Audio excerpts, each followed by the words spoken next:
빛과 생명 되신 예수 그리스도라는 제목으로 하나님의 말씀을 전하도록 하겠습니다. 오늘부터 요한복음의 말씀을 우리가 살펴보기를 원하는데요. 요한복음의 저자는 사도 요한입니다. 예수님의 12제자 가운데 사도 요한이 요한복음을 기록했다라고 봅니다. 그리고 이 요한복음의 기록 목적을 보게 되면 요한복음 20장 31절에 보게 되면 요한복음을 왜 기록했는지, 이 성경을 기록한 이유가 무엇인지를 아주 정확하게 말씀하고 있습니다. 제가 읽어드리겠습니다. 오직 이것을 기록함은, 오직 이것은 요한복음을 말하고 있는 거죠. 너희도 예수께서 하나님의 아들 그리스도이심을 믿게 하려 하며 또 너희로 믿고 그 이름을 힘입어 생명을 얻게 하려 함이라. 예수께서 하나님의 아들 그리스도이심을, 예수님께서 하나님의 아들이시며 곧 하나님이시며 그리스도이시며 구원자이심을 믿도록 하기 위해서 이 성경을 기록하였다라고 말씀하고 있고요. 또 너희로 믿고 그 이름을 힘입어 무엇을 얻게 하려 함이라? 생명을 얻게 하려 함이라. 구원을 얻게 하려 함이라. 영생을 얻게 하려 함이라. 그러니까 생명을 얻게 하도록 하기 위해서 이 요한복음을 기록했다라고 말씀을 하고 있는 것입니다. 다시 말씀드리면요, 요한복음을 기록한 목적은 바로 예수님이 하나님의 아들이시다, 하나님이시다, 그리고 그리스도이시다, 구원자이시다, 그리고 그를 믿음으로 영생, 생명을 얻도록 하기 위해서 이 요한복음을 기록했다라고 우리에게 분명히 말씀해 주고 있는 것입니다. 따라서 우리가 이 요한복음에 있는 말씀을 통해서, 이 말씀을 가까이 하고 또 이 강해를 통해서 우리가 얻고자 하는 것은 무엇인가 하면 예수님이 하나님의 아들 되심에 대한 그런 확실한 믿음을 갖는 것이고, 예수님이 구원자가 맞구나, 예수님이 정말 구원자가 맞구나라고 하는 사실을 분명히 인식하는 것이고, 예수 그리스도를 주로 고백하고 예수 그리스도를 믿음으로 얻게 되는 그 생명의 풍성함이, 영생의 그 풍성함이 어떠한지를 요한복음을 통해서 경험하는 저와 성도 여러분 모두가 되시기를 주의 이름으로 축복합니다. 1절부터 5절까지 있는 말씀을 우리 같이 한 목소리로 읽도록 하겠습니다. 같이 읽겠습니다. 시작. 태초에 말씀이 계시니라. 이 말씀이 하나님과 함께 계셨으니 이 말씀은 곧 하나님이시라. 그가 태초에 하나님과 함께 계셨고 만물이 그로 말미암아 지은 바 되었으니 지은 것이 하나도 그가 없이는 된 것이 없느니라. 그 안에 생명이 있었으니 이 생명은 사람들의 빛이라. 빛이 어둠에 비추되 어둠이 깨닫지 못하더라. 아멘. 이 요한복음에 기록된 이 생명이라는 단어, 영생이라는 단어, 빛이라고 하는 단어, 이 모든 단어가 다 구원과 관계가 있는 그런 단어들로 여러분들이 생각하고 보시면 훨씬 더 이해가 빠를 것입니다. 1절에 있는 말씀을 보시게 되면 태초라고 하는 말씀이 있지 않습니까? 태초라고 하는 이 단어는 어떤 단어인가 하면 만물이 지어지기 전을 말하고 있어요. 만물이 조성되기 전, 그때에 만물이 조성되기 전에 누가 있었다? 말씀이 계셨다. 말씀을 인격으로 표현하고 있죠. 말씀이 계셨다. 그런데 이 말씀이 누구랑 함께 있었다? 하나님과 함께 하고 있었고, 이 말씀이 곧 하나님이시다. 말씀이 계셨는데 이 말씀이 하나님이다 라고 말씀을 하고 있고요. 또 이 말씀을 통해서 모든 만물이 창조되었다라고 하는 또 말씀이 있죠. 3절에 있는 말씀 볼까요? 만물이 그로 말미암아 지은 바 되었으니 지은 것이 하나도 그가 없이는 된 것이 없느니라. 만물이 이 말씀으로 말미암아 지어졌는데 이 지어진 것이 이 말씀이 아니고서 된 것이 하나도 없다라고 성경은 말씀하고 있는 것이죠. 그러면 이 말씀이 하나님과 함께 계셨고 이 말씀이 곧 하나님이고 이 말씀이 모든 만물을 창조하였다라고 기록을 하고 있는데, 이 말씀이 누구를 지칭하는 것일까? 분명히 인격적으로 묘사를 하고 있는데 만물을 지은 하나님이다라고 표현하고 있는데 이 말씀이 누구인가? 14절에 있는 말씀 볼까요?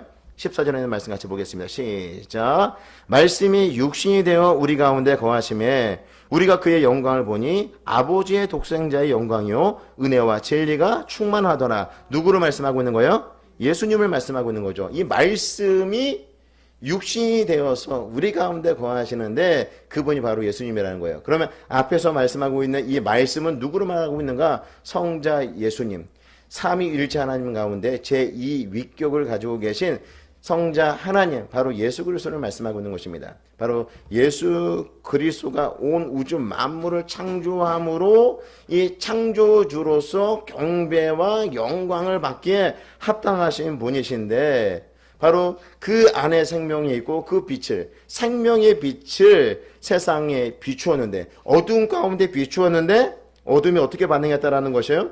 5절에 보게 되면 빛이 어둠의 빛이 돼 생명의 빛을, 구원의 빛을, 영생의 빛을 어둠 가운데 비췄는데 그 어둠이 어떻게 했다? 깨닫지 못하였다. 그 어둠 가운데 있는 그 세상이 받아들이지 못하였다. 어둠 가운데 있는 그 세상이 그 빛 가운데 계신 생명으로 임하시는 그 주님을, 예수 그리스도를 받아들이지 아니하였다라고 말씀하고 있는 것입니다. 성도 여러분, 사람들이 받아들이지 않는 이유가 무엇일까요? 생명의 빛이 이 세상 가운데 어둠 가운데 비추어 주는데도 불구하고 사람들이 그 생명의 빛을 거부하는 이유는 무엇인가 하면 바로 사람들이 허물과 죄로 죽은 자들이기 때문에, 영적으로 죽어 있는 존재이기 때문에 생명의 빛을 아무리 비춘다 할지라도 그들이 반응하지 못하는 것입니다. 영적으로 죽은다라고 하는 것은 우리가 실제로 육체적으로 죽어 있는 사람에게 아무리 생명의 말씀을 갖다 대고 아무리 말을 하고 깨운다 할지라도 이미 죽어 있는 사람이 반응하지 못하는 것처럼, 영적으로 죽어 있는 존재는 하나님께서 아무리 말씀하신다 하더라도 그 말씀에 반응할 수 없다는 것이에요. 생명의 빛으로 비춘다 할지라도 그 영혼이 이미 죽어 있기 때문에, 영적으로 죽어 있기 때문에 깨어날 수 없다. 성경은 그렇게 말씀을 하고 있는 것입니다. 성경은요, 우리에게 분명히 말씀하고 있어요. 에베소서 2장 1절에 보시게 되면 허물과 죄로 죽었다. 너희는 허물과 죄로 죽었다. 내가 살아있는데 내가 왜 죽었어요? 이렇게 얘기할 수도 있겠지만, 여기서 말하는 것은 우리가 영적으로 죽었다는 것이에요. 죄로 인해서 죽었다라고 하는 것을 말씀해 주고 있는 것입니다. 성경은요, 죄의 싹은 반드시 사망으로 이르게 된다라고 우리에게 말씀해 주고 있는 것이죠. 그러니까 이 땅에 생명의 빛을 비췄음에도 불구하고 그 생명의 빛에 사람들이 반응하지 못하는 이유는 그들 영혼이 죽었기 때문에, 영혼이 사망에 이르게 되었으므로 하나님의 그 생명의 빛이 비춤에도 불구하고 그들이 반응할 수 없다라고 하는 것을 우리에게 알려주고 있는 것입니다. 성도 여러분, 따라서 이 땅의 삶을 살아가고 있는 그 사람들은요, 하나님과 단절된 가운데에서 생명을 공급받지 못하고 삶을 살아가고 있다고 해도 무방할 것입니다. 예수 믿지 않는 사람들을 우리는 미워해서는 안 돼요. 오히려 그들이 하나님을 알지 못하기 때문에 그들이 그렇게 자기 욕심을 따라 탐욕에 이끌려서 삶을 살아가는 것이다 라고는 그런 생각들을 가지고, 오히려 우리가 이 땅의 주를 알지 못하는, 예수님을 알지 못하는 자들 향해서 우리가 가져야 될 마음은 긍휼히 여기는 거예요. 불쌍히 여기는 그런 마음을 갖고 우리 주변에 믿지 않는 사람들을 대할 수 있어야 된다고 하는 사실이죠. 그런데 저와 여러분은 어떻습니까? 생명의 빛을 우리가 받아들임으로 그 생명이 우리에게 공급되어져서 우리 영혼이 살아나고 하나님 말씀에 반응하며 삶을 살아가는 그런 존재가 되었다고 하는 사실이죠. 오늘 우리가 1절부터 살펴보았던 말씀, 태초에 모든 만물들이 만들어지기 전에 말씀이 계셨고, 이 말씀이 온 우주 만물을 창조하셨고, 그분이 바로 육신이 되어서 이 땅에 오신 예수 그리스도라고 하는 사실을 우리가 믿지 않습니까? 그 믿는 그 믿음을 가지고 있다라고 하는 것은 우리 안에 그 생명이 있다라고 하는 것을 말씀해 주고 있는 것입니다. 이 땅에 있는 그 수없이 많은 사람들, 예수님을 믿지 않는 자들은 그 생명이 없는 자들인 거죠. 예수 그리스도의 그 생명이 없는 자들인데, 예수 그리스도를 주로 고백하는 자들, 예수님을 믿는 저와 성도 여러분들은요, 누구의 생명을 가지고 있다? 예수님의 생명을 가지고 구원을 받고 영원한 그런 생명을 소유하고 삶을 살아가는 자들이라고 하는 것을 우리에게 말씀해 주고 있는 것입니다. 따라서 우리가 해야 될 것이 무엇인가 하면, 계속해서 말씀을 통하여서, 요한복음을 기록한 목적이 무엇이라고요? 예수 그리스도가 하나님 아들 되심과 그를 믿어 영생이 있다, 그를 믿음으로 생명이 있음을 알도록 하기 위함이다, 우리에게 말씀해 주고 있지 않습니까? 하나님의 말씀, 요한복음을 비롯하여서 이 생명의 말씀, 하나님의 말씀을 늘 가까이 하고 그 말씀을 붙잡고 삶을 살아감으로 통하여서 그 생명의 부유함 가운데, 생명의 그 풍성함 가운데 거하시는 저와 성도 여러분 모두가 되시기를 주의 이름으로 축복합니다. 그리고 우리 주변에 정말 그런 세상적인 삶의 방식을 가지고 삶을 살아가는 자들이 얼마나 많은지 몰라요. 그 안에 생명이 없으므로, 하나님과 단절됨으로, 하나님과 그 단절로 인하여서 하나님께서 주시는 은혜와 그 생명을 공급받지 못하고 삶을 살아가는 이 땅에 얼마나 많은 사람들이 있습니까? 하나님께로부터 은혜를 공급하지 못하고 하나님과 단절된 삶을 살아간다라고 하는 것은 그 자체가 고통인 것이에요. 고통 가운데 치열하게 몸부림치며 삶을 살아가는 이 땅에 하나님 없이 삶을 살아가는 자들을 긍휼히 여기고 불쌍히 여기며 그들에게 하나님을 전하는 저와 성도 여러분 모두가 되시기를 주의 이름으로 축복합니다. 생명의 빛이신 예수 그리스도를 전함으로 통하여서 그들도 생명 가운데 생명의 그 풍성한 가운데 거하도록 하는 귀한 역할을 감당하시는 저와 성도 여러분 모두가 되시기를 주의 이름으로 축복합니다. 오늘 말씀을 보시게 되면 이 세례 요한이라고 하는 사람이 등장을 하는데 이 세례 요한이 누구인가? 8절부터 한번 볼까요? 8절 9절에 있는 말씀을 같이 한번 보시겠습니다. 시작. 그는 이 빛이 아니요 이 빛에 대하여 증언하러 온 자라. 참빛 곧 세상에 와서 각 사람에게 비추는 빛이 있었나니. 7절 말씀 제가 또 읽어볼게요. 그가 증언하러 왔으니 그 빛에 대하여 증언하고 모든 사람이 자기로 말미암아 믿게 하려 함이라. 누구에 대해서 말씀하고 있냐면 요한에 대해서 말씀하고 있는 거예요. 요한이 누구에게로부터 온 자인가? 하나님께로부터 온 자라고 말씀하고 있죠. 6절 말씀 볼까요? 하나님께로부터 보내심을 받은 사람이 있으니 그의 이름은 요한이라. 그러니까 요한은 어떤 사람이라는 거예요? 하나님께서 보내신 사람으로서 누구에 대해서? 예수 그리스도, 빛이신 예수 그리스도에 대해서 증언하라고 보냄을 받은 사람이라고 그렇게 성경은 말씀하고 있는 것입니다. 근데 특별히 여기서 이 세례 요한을 향하여서 빛이 아니라고 말씀하고 있지 않습니까? 8절에 있는 말씀 볼까요? 그는 이 빛이 아니요 이 빛에 대하여 증언하러 온 자라. 왜 빛이 아니라고 여기서 명시를 하고 있냐면 많은 사람들이 세례 요한이 빛이라고 생각을 했어요. 많은 사람들이 세례 요한이 그리스도라고 생각을 했고 엘리야 정도 되는 사람이라고 생각을 한 것이죠. 그러니까 이 세례 요한이 적어도 이 사람이 그리스도인가, 구원자인가, 아니면 엘리야인가, 아니면 또 다른 사람인가에 대해서 그들이 정확하게는 알지는 못했지만 이 땅에 있는 그 당시 그 이스라엘 사람들은 세례 요한이 적어도 누구에게로부터 온 자임을 알고 있었어요? 하나님께로부터 온 자임을 알고 있었기 때문에 저 세례 요한이 그리스도인가? 저 세례 요한이 엘리야인가? 아니면 또 다른 선지자인가? 이런 생각들을 그들이 가지고 있었다라고 하는 것이죠. 그러니까 세례 요한은 당시의 사람들로부터 인정을 받는 사람이었어요. 당시 사람들로부터 존중을 받는 사람이었습니다. 그러니까 사람들이 이 세례 요한을 보고서 그리스도가 아닌가? 엘리야가 아닌가? 이런 생각을 가질 정도로 그러니까 하나님 앞에 열심히 있는 자였고 그렇게 하나님 앞에 바로 선 자가 이 세례 요한이었다라고도 볼 수가 있는 것입니다. 그런데 세례 요한은요, 자신이 그리스도처럼 주목받는 것, 엘리야와 같은 사람처럼 주목받는 것을 원하지 않았어요. 그래서 뭐라고 얘기를 하고 있습니까? 내가 빛이 아니라는 거예요. 내가 그리스도가 아니라는 거예요. 내가 구원자가 아니라는 거예요. 나는 이 빛에 대하여서 증언하러 온 자에 불과하다라고 세례 요한은 그렇게 고백을 하고 있는 것이죠. 그리고 세례 요한은 자신을 어떻게 표현하고 있냐면 23절에 있는 말씀 읽어볼까요? 23절에 있는 말씀 같이 우리가 한 목소리를 들어가겠습니다. 시작. 이르되 나는 선지자 이사야의 말과 같이 주의 길을 곱게 하라고 광야에서 외치는 자리에 소리로라 하니라. 그러니까 뭘 얘기하고 있습니까? 지금 세례 요한 자신은요, 이사야 선지자의 말과 같이 주의 길을 곱게 하라고 광야에서 외치는 자의 소리가 불과하다라고 그렇게 고백을 하고 있는 것입니다. 사실 그 유에서 보게 되면 20절에 있는 말씀 볼까요? 요한이 드러내어 말하고 숨기지 아니하니 드러내어 하는 말이 나는 그리스도가 아니라 한데 또 묻되 그러면 누구냐? 내가 엘리야냐? 이르되 나는 아니라. 또 묻되 내가 그 선지자냐? 대답하되 아니라. 또 말하되 누구냐? 우리를 보낸 이들에게 대답하게 하라. 너는 내게 대하여 무엇이라 하느냐? 이렇게 질문하죠. 그러니까 유대인들이 예루살렘에서 제사장들과 레위인들을 요한에게 보내어서 이런 질문들을 하고 있는 것이에요. 그럴 때 이 세례 요한이 자신을 뭐로 소개하고 있어요? 광야에서 외치는 자의 소리에 불과하다라는 것이에요. 내가 엘리야도 아니고 내가 그리스도도 아니고 내가 그 빛이 아니고 그 빛에 대해서 증언하는 자인데 나는 광야에서 외치는 자의 그 소리에 불과하다, 이런 고백을 하고 있는 것입니다. 광야에서 외치는 자의 소리는 무엇을 말하고 있습니까? 그냥 소리에 불과하다는 거예요. 제가 여러분들에게 전하는 이 소리가 전달되고 난 다음에 이 소리는 어때요?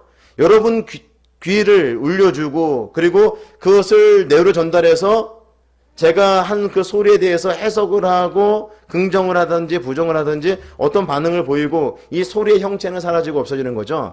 세례 요한 자신을 그렇게 표현하고 있는 거예요. 내가 외치는 그 소리, 광야에서 외치는 그 소리에 불과한 것이 나이다. 그렇게 사람들로부터 존중을 받고 사람들로부터 인기를 한 몸에 얻고 있었던 세례 요한이 형체가 없는 소리에 불과하다. 자기 자신을 그렇게 표현하고 있는 것입니다. 특별히 그는 어디서 외치고 있어요?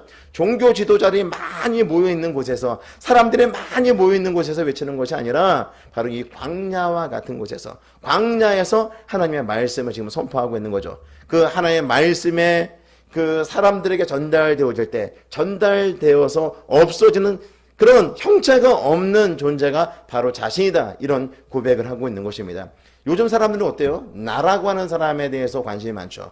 내가 존중받고 내가 인정받고 그 나에 대해서 누군가가 과소평가하거나 평가를 절하하게 될 때 견딜 수 없어 하는 것이 우리들일 거예요. 나를 이렇게 몰라줘? 나는 없는 거야? 나는 그림자야?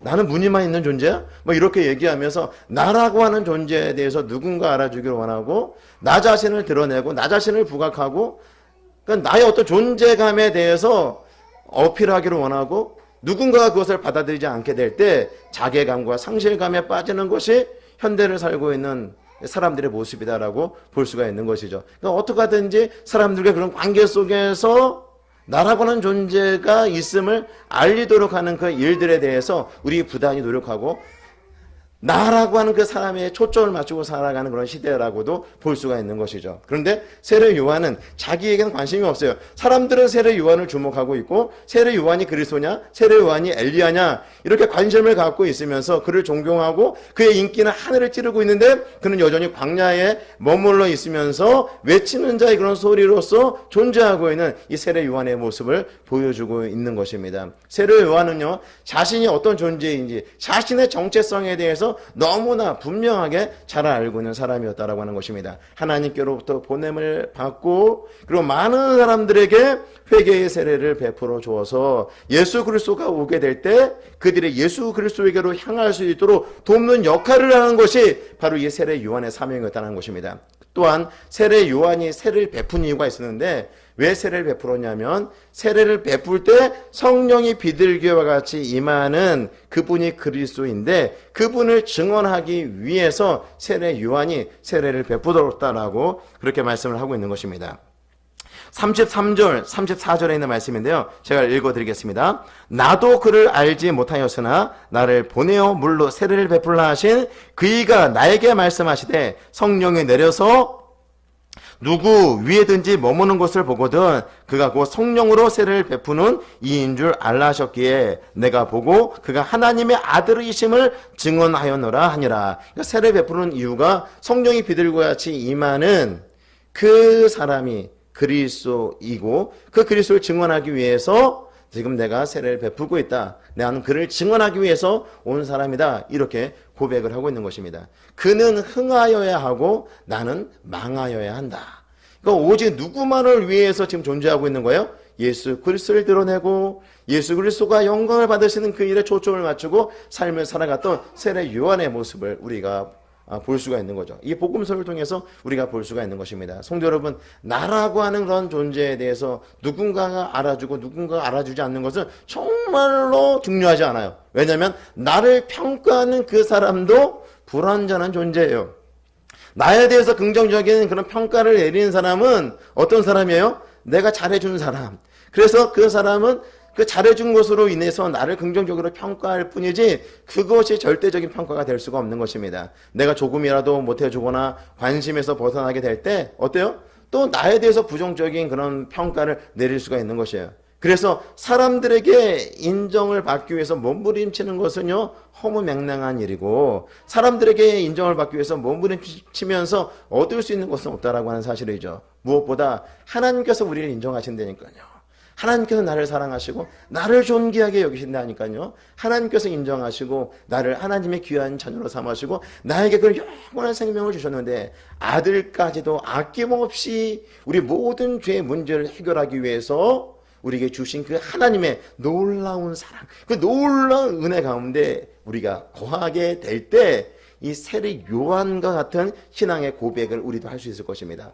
나는 외치는 자의 소리로도 충분합니다. 내가 그렇게 주님을 증거하고 주님을 전하고 내 삶을 통해서 하나님의 영광을 드러내는 그런 삶을 살다가 그냥 소리로서 형체 없이 사라진다 하더라도 나는 그것으로 만족합니다. 이런 신앙의 고백을 할 수 있는 저와 성도 여러분 모두가 되시기를 주의 이름으로 축복합니다. 사도 바울은요 빌립보서 1장 20절에서 이렇게 고백을 합니다. 나의 간절한 기대와 소망을 따라 아무 일에든지 부끄러워하지 아니하고 지금도 전과 같이 온전히 담대하여 살든지 죽든지 내 몸에서 그리스도가 존귀하게 되게 하려 하리니. 예, 이 사도 바울은요 내가 살든지 죽든지 누구만 존귀되면 되는 거예요? 그리스도만 존귀되면 되는 거예요. 어떤 삶이 더 행복한 삶이라고 생각하세요? 사람들에게 인정받기 위해서 간이고 쓸개고 다 내주면서 내 주변에 있는 사람들, 나를 인정하는 사람들로 만들어 놓고 그들로부터 인정을 받고 그들로부터 인기를 누리며 삶을 살아가는 사람이 행복할까요? 아니면 사람들에게 인기를 받는 거, 사람들이 날 관심을 갖든지 안 갖든지 전혀 그것이 문제가 되지 아니하고 나에게 구원을 베풀어 주신, 나에게 생명을 주신 그 주님의 영광을 위해서 삶을 살아가는 사람, 어떤 사람이 행복할까요? 나에게 초점을 맞추고 많은 사람들이 나에게 잘해주기를 바라는 그런 삶을 살아가는 사람이 행복하냐? 아니면 하나님의 영광을 위해서 온전히 그리스도가 존귀하게 되어지는 그 일들을 위하여서 정말 몸부림치면서 열심히 살아가는 사람들이 행복한 사람인가? 예, 후자가 훨씬 더 행복한 사람이죠. 나에게 영원한 생명 주신 그 주님을 위해서 살든지 죽든지 내 몸에서 우리 그리스도가 영광을 받으시는 그 일이 정말 나에게 가장 중요한 일이다. 이렇게 고백했던 사도 바울처럼, 그리고 광야에서 외치는 자의 소리로 남기를 원했던 이 세례 요한처럼 우리에게 구원을 선물로 주시고 우리를 하나님의 귀한 자녀로 만들어 주신 하나님의 영광을 위해서 삶을 살아가시는 저와 성도 여러분 되시기를 주의 이름으로 축복합니다. 이런 삶이 복된 삶이에요. 이런 삶. 예. 사람들에게 사람들이 나를 알아주기를 원하는 그런 삶을 내가 살아가고 있는가? 아니면 내가 하나님께 영광을 돌리고 그것에 관심을 가지고 삶을 살아가고 있는가를 점검해 보세요. 내가 행복하지 않다라면 사람들에게 초점을 맞추고 있는 거야. 나를 알아주는 그런 사람들이 얼마나 되느냐? 내가 정말 친한 친구가 얼마나 되고, 그리고 내 마음을 쏟아놓고 함께 이야기할 수 있는 사람들이 얼마나 있으면 내 말에 동조해주고 내 말에 귀를 기울여주는 사람들이 얼마나 많은가가 내 행복을 결정한다라고 생각하고 그런 일에 집중하고 삶을 살아가는 사람은 하나님의 초점을 맞추고 하나님의 영광의 삶을 살아가는 사람보다 행복하지 않죠. 하나님의 영광에 초점을 맞추고 하나님의 그 나라, 그리고 하나님의 다스리심, 그 통치하심, 나에게 생명 주신 그 놀라운 은혜에 감격하며 감사하며 그 주님을 힘써 전하는 정말 복된 삶을 살아가시는 저 성도 여러분 모두가 되시기를 주의 이름으로 축복합니다. 그럼 이 세례 요한이 소개하는 예수님은 어떤 분이신가? 우리 14절에 있는 말씀을 같이 한 목소리 읽도록 하겠습니다. 같이 읽겠습니다. 시작.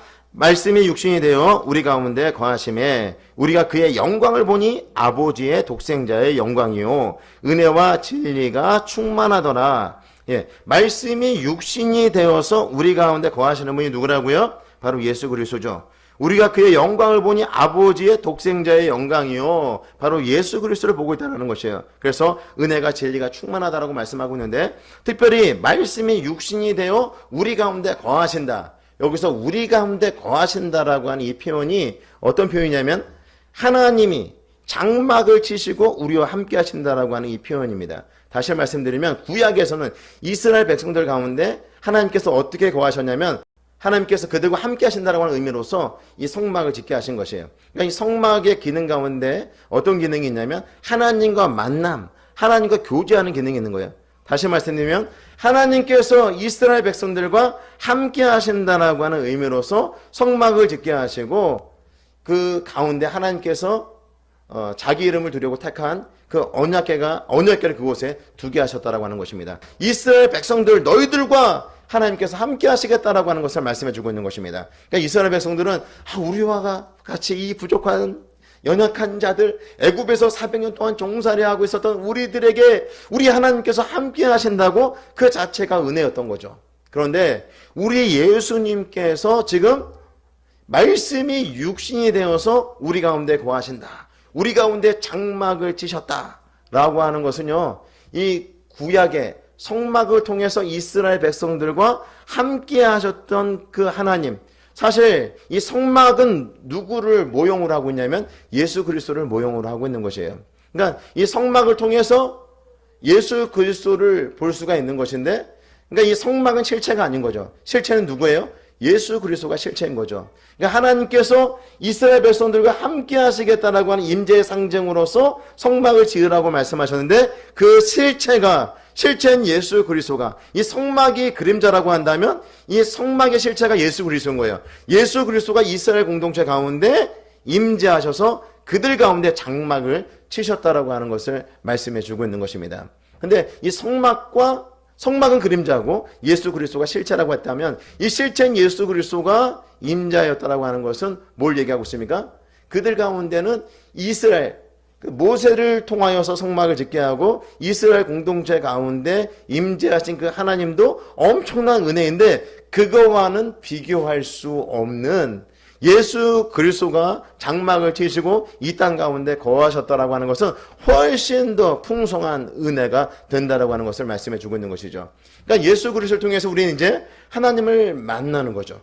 예수님을 통해서 그 하나님을 만날 수 있는 것인데, 구약의 이스라엘 백성들은 하나님을 만나기 위해서 제물이 필요했고 제사장이 있어야 되는데, 신약에서는 이제 누구를 통해서? 예수님을 통해서 하나님을 만날 수 있는 그런 자들이 되었다라고 하는 것을 말씀해 주고 있는 것이죠. 18절에 있는 말씀을 또 읽어볼까요? 같이 읽어보겠습니다. 시작. 본래 하나님을 본 사람이 없으되 아버지 품속에 있는 독생하신 하나님이 나타내셨느니라. 하나님을 본 사람이 있어요? 없어요? 없죠. 그런데 누구를 통해서 우리 하나님을 볼 수 있어요? 아들이신 예수 그리스도를 통하여서 우리 하나님을 볼 수 있다는 거예요. 우리 하나님을 만날 수 있다라고 하는 것을 말씀해 주고 있습니다. 그러니까 이것이 엄청난 은혜라는 것이에요. 생명이신 예수 그리스도가 인간의 몸으로 이 땅에 오셔서 장막을 치셨다라고 하는 것, 그건 뭘 얘기하고 있는 것이에요? 이제 예수님을 통해서 우리가 언제든지 하나님을 만날 수 있다는 것입니다. 예수님을 통해서 시간의 제약을 받지 않는다는 것이에요. 공간의 제약을 받지 않는다라고 하는 것이에요. 우리가 지금 어때요? 이 코로나19로 인해서 이런 정해진 장소에서 함께 하나님을 예배하면서 하나님을 만날 수 없지만, 시간과 공간의 제약을 받지 않기 때문에 우리가 속해 있는 가정에서, 우리가 일하고 있는 일터에서, 어디에서든지 우리가 예수님을 통해서 우리 하나님을 만날 수 있게 되었다라고 하는 것을 말씀해 주고 있는 것이죠. 구약의 이스라엘 백성들은요, 이 성막을 통하여서 하나님을 만날 수 있었다라고 한다면, 제물과 제사장의 그 역할들을 수행함으로 하나님과 교제 가능했다라고 한다면, 신약에서는요, 예수님을 통해서 우리가 하나님의 은혜의 보좌 앞으로 담대하게 나갈 수 있게 되었다라고 하는 것을 말씀해 주고 있는 것입니다. 다시 말씀드리면, 은혜 위에 은혜로라. 이 말씀이 어떤 의미를 가지고 있냐면 두 가지 의미를 가지고 있는데, 첫 번째는 은혜가 중단되지 아니하고 계속해서 부어진다는 것이요. 생각해 보세요. 구약에는 이 성막이라고 하는 특정한 장소에서 양을 가지고 하나님 앞에 제사를 드릴 때 관계가 회복되어지고 교제가 가능했는데, 신약에서는 그렇지 않다는 거예요. 신약에서는 예수님을 통해서 언제든지 은혜의 보좌 앞에 나가서 하나님과 교제가 가능하고 하나님과 만남이 가능해졌다라고 하는 것입니다. 시간의 제약을 받지 않아요. 공간의 제약을 받지 않냐고 하나님과 교제할 수 있는 그 특권이 우리에게 주어졌기 때문에 계속해서 부어지는 은혜 가운데 우리가 있다라는 거예요. 하나님의 은혜가 중단되지 아니하고 계속해서 우리에게 공급되고 있다라고 하는 것을 말씀해 주고 있는 것이죠. 진리의 실체이신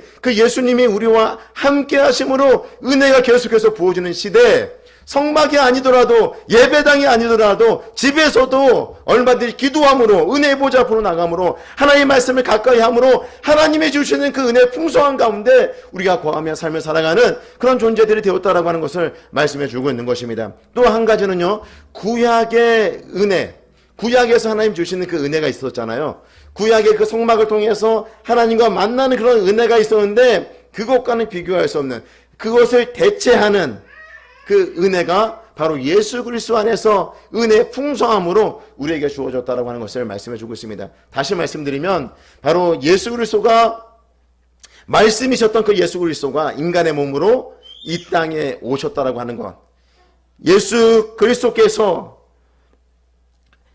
육신이 되어서 우리 가운데 거하신다라고 하는 것은 정말 풍성한 은혜 가운데 우리가 살아가고 있음을 말씀하고 있는 것입니다.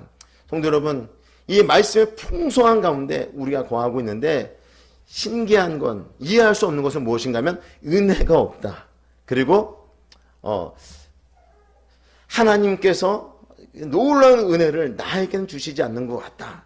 이런 표현은요, 이 말씀이 육신이 되어 우리 가운데 거하셔서 그런 은혜와 진리가 풍성기에 하셨다라고 하는 이 말씀과는 충돌이 일어나는 거죠. 은혜 가운데 구약의 이스라엘 백성들보다도 훨씬 더 그런 풍성한 은혜 가운데, 은혜가 중단되어지지 않는 그런 풍성한 은혜 가운데, 그 생명 가운데, 빛 가운데 우리를 거할 수 있도록 만들어 주셨는데, 우리가 은혜 없는 삶을 살아간다라고 한다면 우리 자신을 살펴봐야 돼요. 하나님의 풍성한 은혜가 없는 것 같아. 나에게만 하나님께서 은혜를 주시지 않는 것 같아. 그렇지 않다라니까요. 하나님께서는 이미 예수 그리스도를 통해서 은혜와 진리가 풍성케 하셨기 때문에 은혜 위에 부어지는 은혜를 경험하며 삶을 살아가는 그런 시대를 우리 하나님께서 우리에게 허락하여 주셨기 때문에 우리는 풍성한 은혜 가운데 삶을 살아가는 것이죠. 그럼에도 불구하고 이 풍성한 하나님의 은혜가 넘치는 그런 시대에 나에게 은혜가 없다라고 한다면 자신을 살펴야 돼요. 내가 하나님의 은혜를 사모하고 있는가? 하나님의 은혜 가운데 거하고 있는가? 은혜의 보좌 앞으로 날마다 나아가서 하나님이 주시는 그 은혜를 내가 받아 누리고 삶을 살아가고 있는가를 우리가 점검해 볼 수 있어야 된다고 하는 사실이죠. 늘 하나님의 말씀을 가까이 하고 기도하는 가운데 비록 우리가 모여지는 시간들이 과거에 비해서 현저히 줄어들었지만 여러분, 우리 하나님은요 이곳에만 계시지 않아요. 우리가 속해 있는 가정에도 계시고 우리가 속해 있는 그 일터에도 계시고 또한 이곳에 나와서 예배 시간만 우리가 기도할 수 있는 것은 아니잖아요. 우리 가정에서도 기도할 수 있는 것이고 우리 직장에서도 기도할 수 있는 것이고 우리가 운전하면서도 기도할 수 있는 것이고 기도하면서 은혜의 보좌 앞으로 나갈 수 있는 그 특권은 우리에게 이미 보장되어 있는 것입니다. 따라서 시간과 공간의 제약을 받지 마시고 장막을 치시고 우리와 함께 계시는 은혜 위에 은혜를 부어주시는 그 풍성한 은혜의 시대에 우리 하나님께 가까이 나감으로 우리 하나님의 생명의 말씀을 붙잡고 우리가 그런 공간과 시간의 제약을 받지 말고 어느 곳에서도 여러분들이 기도함으로 통하여서 하나님의 은혜가 여러분 삶 가운데 풍성히 차고 넘침을 통하여서 내 주변에 있는 사람들에게 그 은혜를 흘려보내고 그들도 그 생명 가운데 거할 수 있도록 만드는 귀한 축복의 통로로 쓰임받고 감당하시는 저와 성도 여러분 모두가 되시기를 주의 이름으로 축복합니다. 한 가지만 더 말씀드리면요, 누가 이 생명의 빛 가운데 거할 수 있는가요? 우리 9절부터 13절에 있는 말씀을 같이 한 목소리로 읽도록 하겠습니다. 9절부터 13절 말씀입니다. 같이 읽겠습니다. 시작. 참빛 곧 세상에 와서 각 사람에게 비추는 빛이 있었나니 그가 세상에 계셨으며 세상은 그로 말미암아 지은 바 되었을 때 세상이 그를 알지 못하였고 자기 땅에 오매 자기 백성이 영접하지 아니하였으나 영접하는 자 곧 그 이름을 믿는 자들에게는 하나님의 자녀가 되는 권세를 주셨으니 이는 혈통으로나 육종으로나 사람의 뜻으로 나지 아니하고 오직 하나님께로부터 난 자들이니라. 아멘. 여기서 보게 되면 누가 이 생명의 빛 가운데 거할 수 있는가? 성육신하신 그 예수 그리스도가 이 땅에 인간의 몸으로 오셨죠. 참빛 대신 그리고 생명의 빛 대신 그 예수님께서 이 땅에 오셨을 때 우리가 앞에서 살펴보았던 것처럼 4절, 5절을 보게 되면 그 안에 생명이 있었으니 이 생명은 사람들의 빛이라. 빛이 어둠에 비치되 어둠이 깨닫지 못하더라. 빛이 그 어둠 가운데 비쳤는데 빛이 세상 가운데 비쳤는데 그 세상이 깨닫지 못하였다. 그 세상이 영접지 아니하였다. 어둠이 영접지 아니하였다라고 하는 부분을 말씀을 드리면서 영접하지 않은 이유가 그들의 생명이 영적으로 죽어있기 때문에 영접할 수가 없는 것이에요. 그런데 문제는 무엇인가 하면 그 가운데서도 영접하는 자가 있다는 거예요. 로마서에 보게 되면 모든 사람이 죄를 범하였음에 하나님의 영광에 이룰 수 없다라고 하는 말씀을 하고 있지 않습니까? 이 땅에 있는 모든 사람들이 영적으로 죽은 자라는 것입니다. 아담이 범죄한 이후에 태어난 모든 사람들, 인간 생육 방법에 의해서 태어난 모든 사람들은 다 죄인이에요. 다 영적으로 죽어 있는 자들이에요. 하나님과 단절된 자들이라고 하는 것을 말씀해 주고 있는 것입니다. 따라서 아무리 그 생명의 빛을 가까이 비춘 자 하더라도 반응할 수가 없는 거예요. 그 영혼들이 반응하여서 우리 하나님께서 예수님을 통해서 우리에게 생명의 빛, 구원의 빛, 영생의 빛을 비춰주셔서 하나님과 우리의 관계를 회복시키려 하는구나. 이것을 발견하고 이것을 깨달을 수 있는 사람은 단 한 사람도 없다라는 것입니다. 그런데 이 생명의 빛을 비추기 위해서 예수님께서 인간의 몸으로 이 땅에 오셨는데 중요한 건 무엇인가 하면 사람들이 영접하지 아니하였는데 영접한 자들이 있다는 것이에요. 영접한 자들이 누구인가? 12절에 있는 말씀 볼까요? 영접하는 자 곧 그 이름을 믿는 자들에게는 하나님의 자녀가 되는 권세를 주셨으니 영접하고 믿는 자들은 하나님의 자녀가 된다라고 하는 것을 말씀해 주고 있습니다. 믿는다라고 하는 것은 뭘 전제로 하고 있습니까?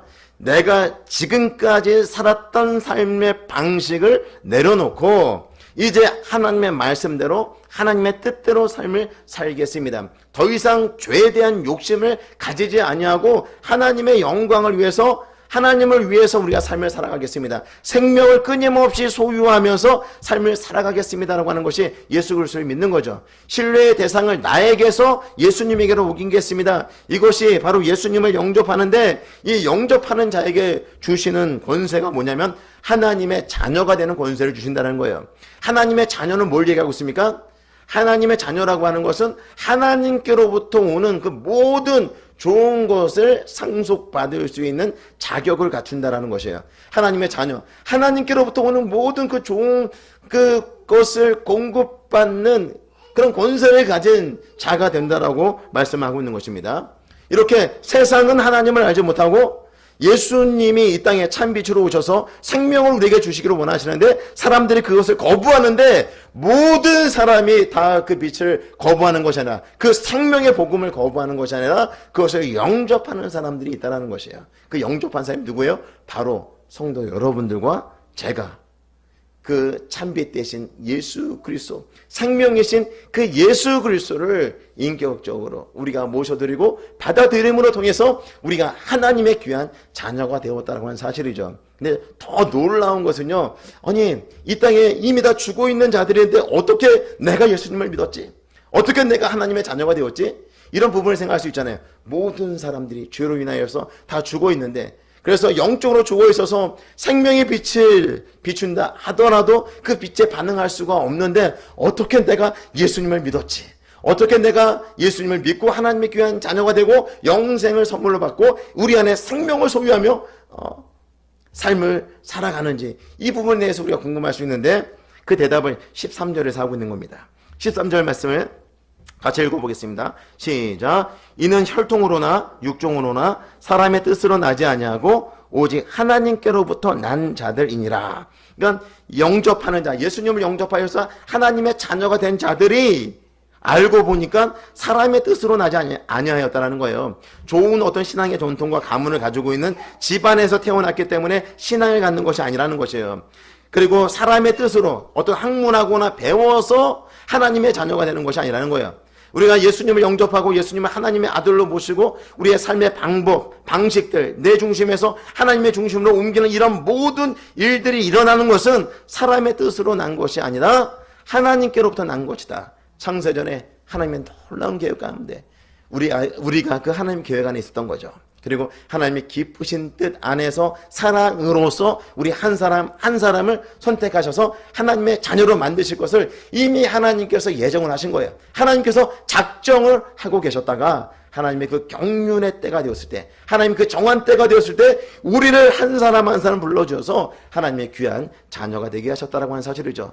예수님을 믿는 것, 그리고 내가 하나님의 자녀가 되어서 그 하나님이 주시는 그 온갖 좋은 것들을 다 받아 누리는 그런 특권을 가진 자가 되었다라고 하는 것은 내 노력과 열심과 그리고 나의 어떤 종교적인 어떤 그 구도자의 그런 자세를 가지고 하나님을 끊임없이 찾았기 때문에 하나님께서 나에게 주신 선물이 아니라 전적인 하나님의 은혜란 거야. 전적인 하나님의 놀라운 은혜로 우리가 하나님의 귀한 자녀가 되었다라고 하는 것을 말씀해 주고 있는 것입니다. 내가 예수 잘 믿는 것, 기도 열심히 하는 것, 그리고 내가 신앙생활 열심히 하는 것, 이것이 내 노력의 결과가 아니라는 거예요. 하나님이 우리에게 주시는 선물이라는 것이에요. 그래서 우리가 우리 자신을 자랑할 이유는 하나도 없는 거예요. 이 자리에 앉게 한, 이 자리에서 예배를 드리게 하는 것, 그리고 우리가 하나님을 예배하고 하나님을 섬기며 삶을 살아갈 수 있도록 만들어주신 것, 그 자체가 우리에겐 너무나 큰 감사하고 너무나 큰 은혜라고 하는 사실이죠. 그래서 교회 안에서 우리가 해야 될 것이 무엇인가 하면 우리 주님만을 자랑하는 거예요.